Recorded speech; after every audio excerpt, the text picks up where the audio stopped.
Приобщать всех желающих к культуре осетинского народа и обучать традициям и обычаям будут в школе Ирон Ахдау. Ее открытие состоялось накануне во Владикавказе. Школа работает при Высшем Совете Осетин. По словам организаторов, она будет функционировать на постоянной основе. К преподаванию привлечены известные специалисты. Это историки, краеведы, философы, социологи, работники культуры и искусства. Занятия будут проходить один раз в неделю во Дворце молодежи. Специально для этого выделили отдельный зал вместимостью 100 человек.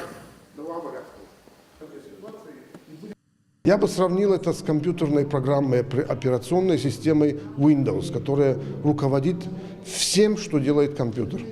Вот это и есть, грубо говоря, это и есть Ирон Ахдау, который здесь программируется с самого раннего детства через то, что родители дают, через то, что дают дедушки, бабушки, через то, что фамилия, соседи.